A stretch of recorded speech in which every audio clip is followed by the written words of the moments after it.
السلام علیکم دوستوں، ڈسیبلٹی انفو پوائنٹ میں خوش آمدید۔ جب حضرت نوح علیہ السلام کشتی بنا رہے تھے تو ایک مومنہ بوڑھی حضرت نوح علیہ السلام کے پاس آئی اور کہنے لگی کہ یا نبی اللہ، یہ کشتی کب روانہ ہوگی؟ ایک مرتبہ حضرت نوح علیہ السلام نے اس بوڑھیا کو یہ کہا کہ جب روانہ ہونا ہوگا تو تمہیں بتا دیا جائے گا۔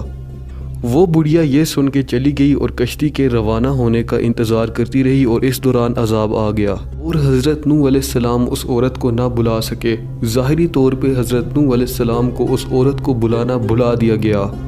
جب عذاب ٹل گیا تو حضرت نوح علیہ السلام کے دل میں یہ خواہش پیدا ہوئی کہ واپس اس جگہ پہ جا کے دیکھوں جہاں سے عذاب شروع ہوا تھا۔ جب حضرت نوح علیہ السلام اس جگہ پہ آئے تو ایک گھر میں چراغ کو جلتے ہوئے دیکھا۔ حضرت نوح علیہ السلام یہ دیکھ کے کافی حیران ہوئے کہ اس ہولناک عذاب کی تباہ کاری کے بعد روئے زمین پہ ایسا گھر بھی واقع ہے جو کہ اب بھی محفوظ ہے۔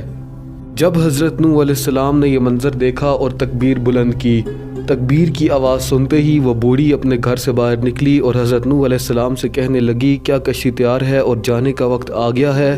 حضرت نوح علیہ السلام نے کہا کہ رکو ذرا، کیا تمہیں کچھ بھی نہیں معلوم؟ وہ بڑھیا کہنے لگی کیا مطلب؟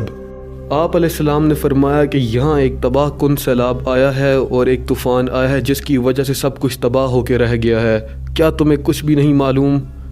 وہ بڑھیا کہنے لگی کہ ایک رات مجھے بادلوں کے گرجنے، طوفان اور بارش کے تیز ہونے کی آواز آئی تھی۔ حضرت نوح علیہ السلام نے جب یہ سنا تو حیرانگی سے اپنی نگاہ آسمان کی طرف بلند کی اور فرمایا کہ اے میرے اللہ، یہ کیا ماجرا ہے؟ اللہ تعالیٰ نے حضرت نوح علیہ السلام پہ وحی نازل فرمائی اور اے نوح، تم نے اس بڑھیا کو پابند کر رکھا تھا اور اپنے ساتھ اپنی نجات کی کشتی میں اس کو سوار کرنے کا اس سے وعدہ بھی کر رکھا تھا۔ اگرچہ تم نے اس سے اپنا وعدہ پورا نہیں کیا، لیکن ہم تمہارے وعدے کے ذمہ دار تو تھے، لہٰذا ہم نے اس عذاب کو اس بڑھیا تک پہنچنے ہی نہ دیا۔